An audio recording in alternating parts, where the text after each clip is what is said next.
পশ্চিমবঙ্গ পঞ্চায়েত আইনের ৪২ নম্বর ধারাটিকে অসাংবিধানিক আখ্যা দিয়ে খারিজ করার আর্জি নিয়ে সোমবার হাইকোর্টের দ্বারস্থ হয় রাজ্য নির্বাচন কমিশন। পাশাপাশি রাজ্য সরকার ২৬ এবং ৩০ এপ্রিল পঞ্চায়েত নির্বাচনের দিন ঘোষণা করে যে বিজ্ঞপ্তি প্রকাশ করেছে তা বাতিলেরও আর্জি জানিয়েছে তারা। কমিশনের আরও আর্জি, আদালত রাজ্যকে নির্দেশ দিক যথাসময়ে সুষ্ঠুভাবে ভোট পর্ব শেষ করতে তারা যাতে কমিশনকে সাহায্য করে। কমিশনের দাবিকে সমর্থন করেই মামলায় এবার যুক্ত হতে চাইল বামফ্রন্ট। মঙ্গলবার আইনজীবী বিকাশ রঞ্জন ভট্টাচার্য জানিয়েছেন, সিপিএম, সিপিআই, ফরওয়ার্ড ব্লক ও আরএসপি এই মামলায় যুক্ত হতে চায়। বিচারপতি বিশ্বনাথ সমাদ্দার জানিয়েছেন, নিয়ম মেনে আবেদন করলে আদালত বামেদের বক্তব্য শুনবে। বিকাশ রঞ্জন ভট্টাচার্য জানিয়েছেন, তাঁরা আদালতে বলবেন নির্বাচনের ক্ষেত্রে কমিশনই শেষ কথা। ২০০৩ সালে বামেদের তৈরি পশ্চিমবঙ্গ পঞ্চায়েত আইনের একটি ধারাকে বাতিল করার আবেদন জানিয়ে আদালতের দ্বারস্থ কমিশন। আর সেই মামলাতেই বামেরা যুক্ত হতে চাওয়ায় রাজনৈতিক মহলে প্রশ্ন উঠেছে।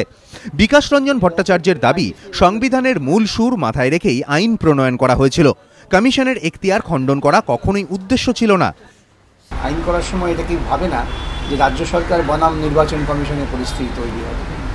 সুতরাং আমাদের ব্যাখ্যা হবে, যে ব্যাখ্যাটা আমরা করার চেষ্টা করব, যে এই আইনেরই মূল লক্ষ্য হচ্ছে নির্বাচন করার ক্ষেত্রে নির্বাচন কমিশনই শেষ কথা।